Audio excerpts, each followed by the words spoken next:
जाबाज समर्पित कर्मठ जो सुबह से लगाकर अभी तक बैठे हैं, जोरदार जाबाज युवाओं के जोरदार तालियां बजा दीजिए खुद के लिए।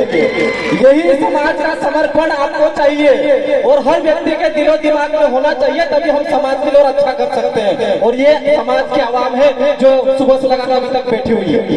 मुझे बस केवल 2 मिनट का समय दिया है, बस मैं 2 ही मिनट में अपनी बात रखूंगा।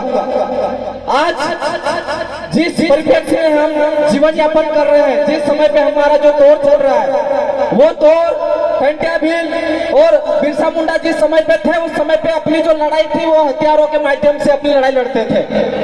आज का जो दौर है, उस दौर में लड़ाई का तरीका बदल गया है। अभी आपको हथियारों की जरूरत नहीं है, अभी आपको विचारों की जरूरत है।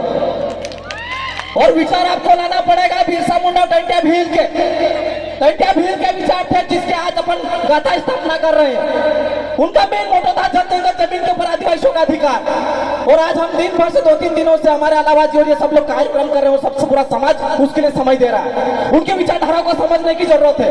उनके विचारधारा का मूल मंत्र एक यही था कि जनता जमीन पे केवल और केवल आदिवासी की मूल मालकियत की हक होना चाहिए। ये उनका मेन मोटो था और इसको आपको समझना पड़ेगा। अपन जो कार्यक्रम कर रहे हैं, इस कार्यक्रम के बाद में आपको ये सोचना पड़ेगा कि मैं इस कार्यक्रम के माध्यम से अपने दिमाग में लेके क्या जा रहा हूँ, लेके क्या जा रही हूँ। अब इतना दूर दूर से आए इतने कार्यक्रम में अपन इतना खर्चा कर रहे हैं, खर्चा का परिणाम क्या है ये आपको सोचना पड़ेगा।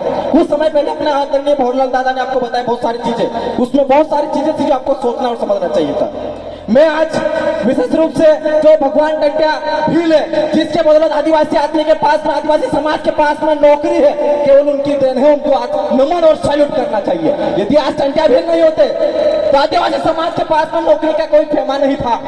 टंट्या भील के कामों से, टंट्या भील के जो अपने लोगों को जो कर के माध्यम से लूट के ले जाते थे, उन्हीं मनाजों को टंट्या भील रास्ते में ही अंग्रेज प्रशासन से लूट कर अपने लोगों को खाना खिलाने वाले टंट्या भील थे। उस भगवान को याद करना और उस भगवान के विचारधारा अपने बीच में खड़ी हो, इसलिए अपन उसका पुतला खड़ा कर रहे हैं, जिसकी विचारधारा आपके दिमाग में होना चाहिए। तो आज इस उपलक्ष्य में आपको एक बड़ी चीजें आपको पता होना चाहिए कि जो प्रशासनिक अमला है भाई, आज के जो परिवेश में वो आपको साधारण बोली भाषा में वो समझने वाले नहीं है। हर किसी का सिस्टम होता है और सिस्टम में एक भाषा होती है।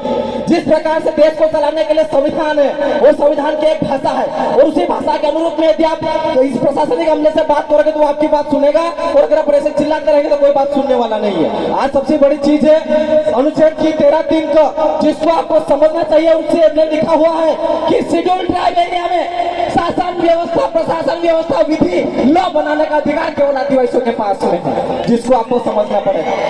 उसके साथ में जिस क्षेत्र में आज अपन कार्यक्रम कर रहे हैं, ये पूरा शेड्यूल ट्राइब एरिया है। और शेड्यूल ट्राइब एरिया में 244 कंडी का 1 और कंडी का 5 में आपको समझना पड़ेगा।